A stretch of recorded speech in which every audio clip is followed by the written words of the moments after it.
All right. I really shouldn't comment on this. I know I'm going to regret doing this, but I just can't resist because this thing is so retarded, so funny and retarded and pathetic that it just needs to be commented on. It just needs some kind of response.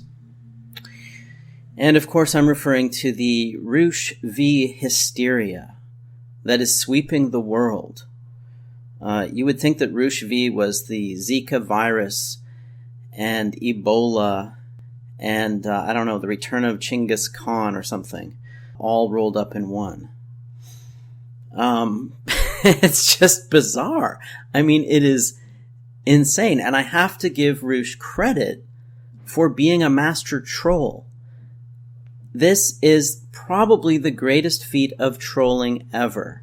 Okay, Milo Yiannopoulos, sorry, but you don't make the cut. Godfrey Elfwick, sorry, that's not even close. Roosh V is the alpha troll. And this is the ultimate troll game. This is just so fucking incredible. He managed to trigger almost the entire world. You know, mostly the English-speaking world, and that is kind of depressing. That doesn't bode well for us. But anyway, and of course, he didn't do this by himself, right? He didn't troll the world by himself. He had major accomplices in this trolling extravaganza. He had the mainstream media working on his side. Now, to some extent, maybe this kind of blew up in his face. I don't think he expected it to get this big. And he might actually face some negative repercussions. He might actually be in danger because of this. But, you know, that's the price of infamy. You know, that people hate you. And, you know, so he knew that that was the risk he was taking. But it's just hilarious. The whole thing is so funny and so sad and just so retarded. I mean, it's just so retarded. All right. So I'm going to read part of an article, or maybe the whole article, from the CBC website, the Canadian Broadcasting Corporation, publicly funded media in Canada. It doesn't really say who it was written by. They usually say that. Okay, so the link to this said something like pro-rape group cancels rallies. And the title of the article is Return of Kings Rallies Cancelled Over Safety Concerns. Misogynistic groups' planned events were denounced by several Canadian mayors. Now, there's so much wrong with this whole thing. First of all, Roosh is not pro-rape. Whatever you think of Roosh, he is not pro-rape. That's not even just an exaggeration, that's just a lie. The Return of Kings is not pro-rape. It's just a lie. Is it misogynistic? You could make that argument, but you would have to make an argument, and they don't make an argument. They just assume it, right? It's just assumed by the language they use. And that's very typical of left-wing propaganda. And I think you have to understand that most of what you see in the mainstream media, especially on state-funded and state-sponsored media, is left-wing propaganda. It's pure cultural Marxism. But we all know that, right? Okay, so Roosh is not pro-rape. The Return of Kings is not pro-rape. I wouldn't say they are misogynistic. I would say they have a different attitude toward women than, you know, obviously than the mainstream media, than the feminist consensus of the current moment in history in the West, which is really quite insane. But a lot of their language is you could say insulting, you could say degrading, you could say belittling, or whatever. You can say whatever you want. You could call it misogynistic. I could accept that. But to say that they are pro-rape and that they are holding rallies is just a lie. 2 minutes of research would be enough to discover that that's a lie.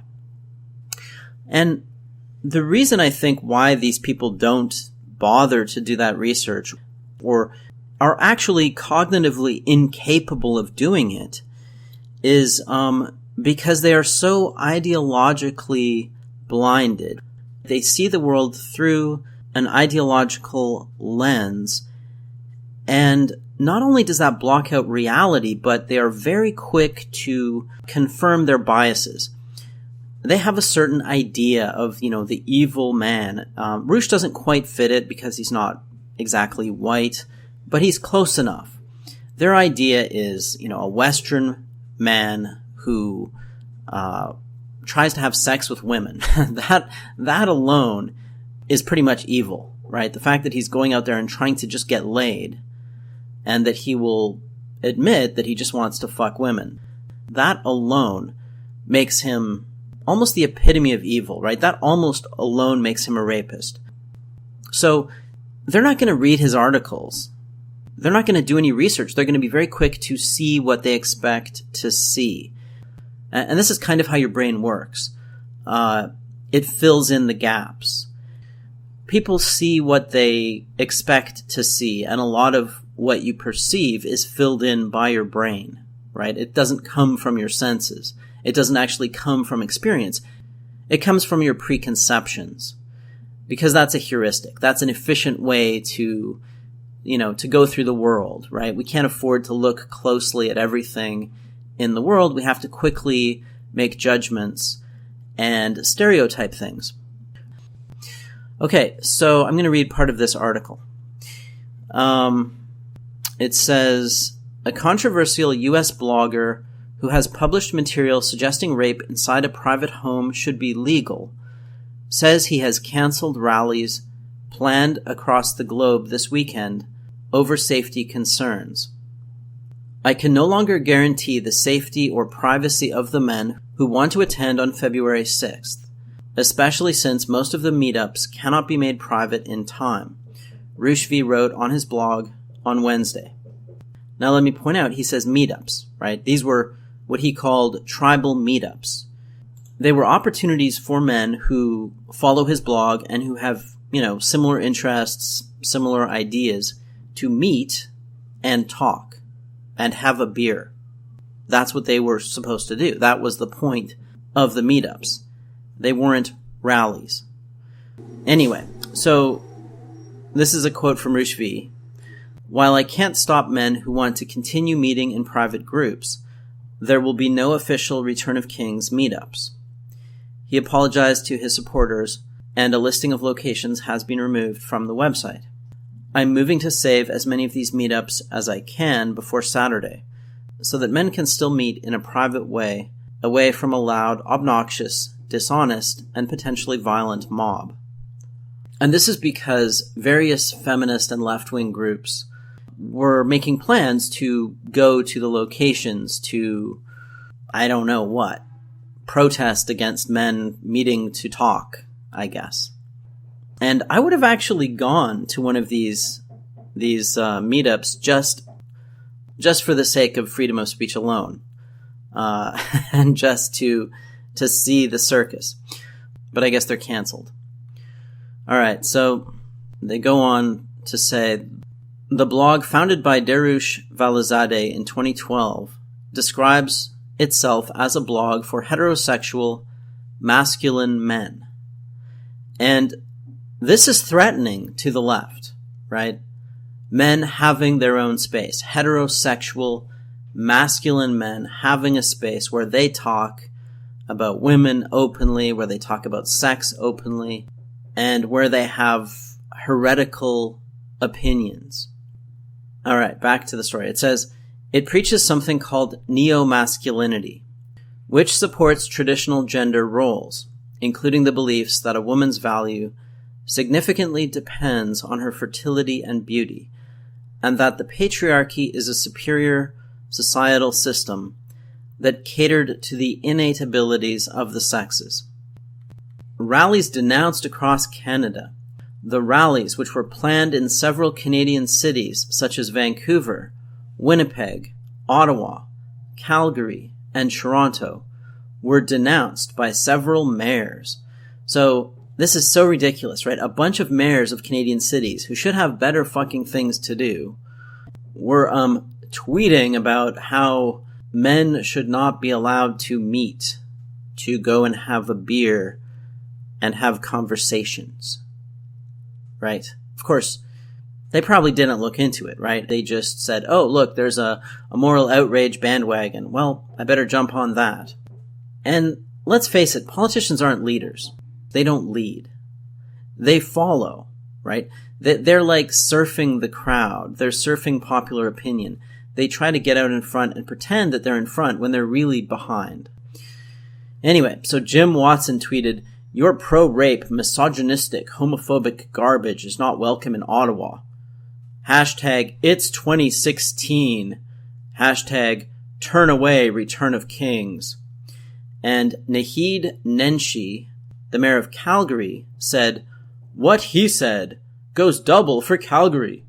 Thanks for your leadership on this, Jim." Okay, you're the most retarded mayor in Canada so far. But let's see what else these morons said. John Tory says, "No place for intolerance, hatred, and misogyny in Toronto. I'm with you, at Nenshi, at Jim Watson, Ottawa. Turn away Return of Kings." And then Gregor Robertson, the mayor of Vancouver, said, "Hatred and misogyny have absolutely no place in Vancouver or anywhere else in this world. Turn away Return of Kings." And then Don Iveson said, "Not acceptable in Edmonton." Hashtag Edmonton. "Nor, I suspect, anywhere in this country in this day and age. Hashtag turn away Return of Kings." So, yeah, pretty retarded, right? And this was because a blogger tried to set up meetings for people that read his blog. Now, admittedly, Roosh is deliberately provocative. He knows how to push people's buttons, and he wanted something like this to happen. And he got his wish, right? So anyway, now I'm going to look at the Daily Mail's article. And this one is kind of funny in a different way.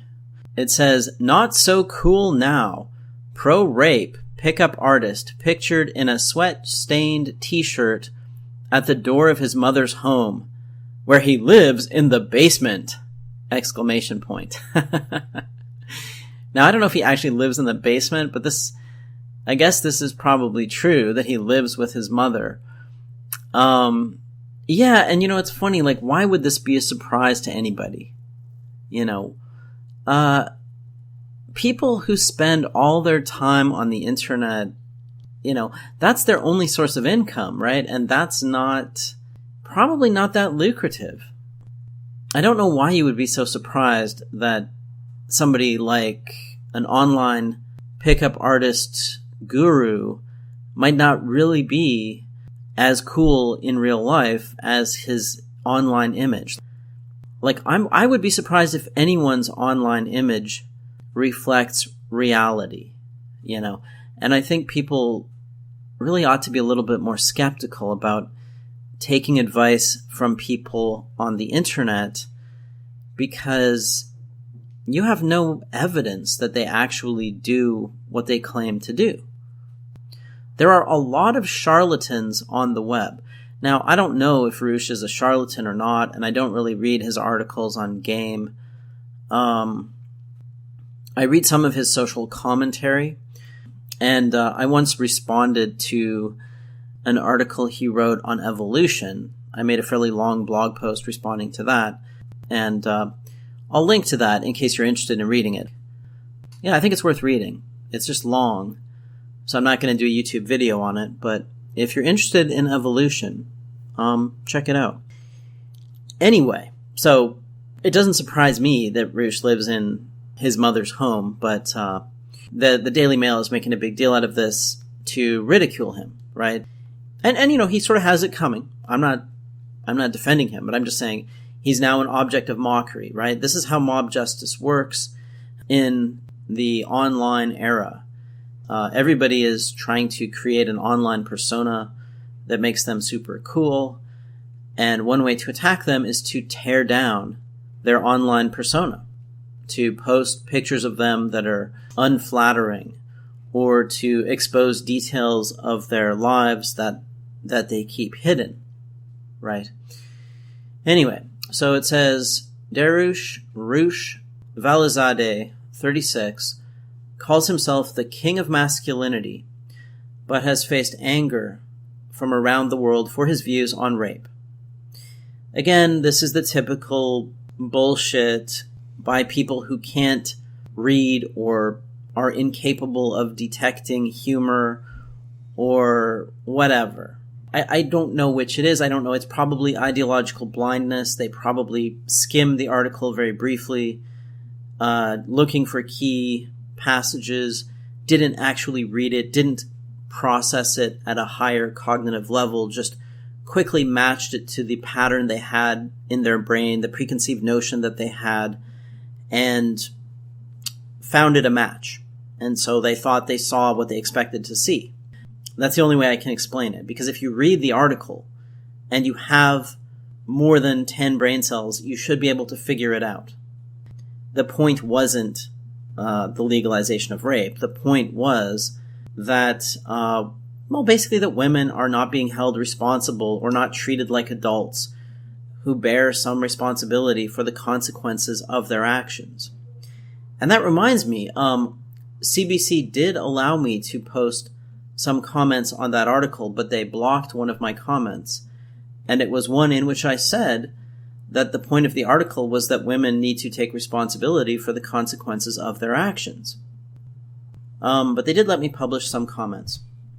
Alright, so anyway, it says he posted an article advocating legalization of rape on private land and has said women's value is dependent on fertility and beauty. This weekend, he was planning tribal meetings for his followers in 45 countries, but called them off because of death threats. Today, Daily Mail Online found him at his mother's cul-de-sac home in Silver Spring, Maryland, where he lives in the basement. Valizadeh called police to complain about alleged threats and answered the door in stained t-shirt, geeky glasses, and with a graying beard. It was posted more than a year ago, and yesterday he decided to add a disclaimer that it should not be taken literally. Yeah, that's true, but you shouldn't really need a disclaimer. People don't normally put disclaimers on satirical articles, and you don't want them to. And besides, what does it fucking matter? It's words. It's words that people can read. Even if somebody was serious and said, all women should be raped, saying that doesn't cause people to go out and rape. The irony is, that they would view what he had said as hate speech, and yet they are promoting hatred of Roosh V, and, to some extent, inciting or at least enabling violence against Roosh V. And they are lying. The media are lying. And this is why I don't trust the media. I don't trust the CBC. I don't trust the Daily Mail. I trust very few news outlets, and I always look for other sources, other points of view, or I do my own research. And I guess one thing I want to point out is that the media are complicit in creating these hate mobs, right? They're actively promoting this kind of thing. And what this does is it means that even though you have nominal free speech, even though you can express certain views in public without being arrested or charged or whatever, when you have these big institutions channeling hatred toward you and making you into a target, then this does kind of take away your substantive freedom of expression. And if you go down that road, you're creating this culture of mob justice, of thought and speech policing by the mob. And that's not a fun environment to live in, especially if you're a free thinker. If you think for yourself and you want to see different points of view, if you can think for yourself, then you want freedom of speech. But if you're stupid, then you don't. Because if you're stupid, then by enforcing one view of the world that doesn't require thought, you actually bring everybody else down to your level, right? And so that's why a lot of stupid people don't like freedom of speech. Okay, sorry, I keep going off on tangents. This just brings up a lot of issues. Now, what these guys did is this person named Shekhar Bhatia sat in a car across the street from Roosh's home after finding out where he lived and waited for him to come to the door and then took a picture of him with the police. To their credit, they did pixelate the numbers on the houses, but they showed a picture of the house in context, and they also gave the name of his neighbor.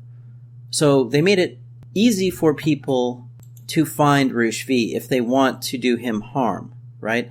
And they also, by lying about him and by creating this big hysteria, the media have created an environment in which a lot of people who don't think, who aren't rational, who are just full of hatred, will respond emotionally and be like, wow, we've got to kill this guy, or we've got to beat this guy up, right?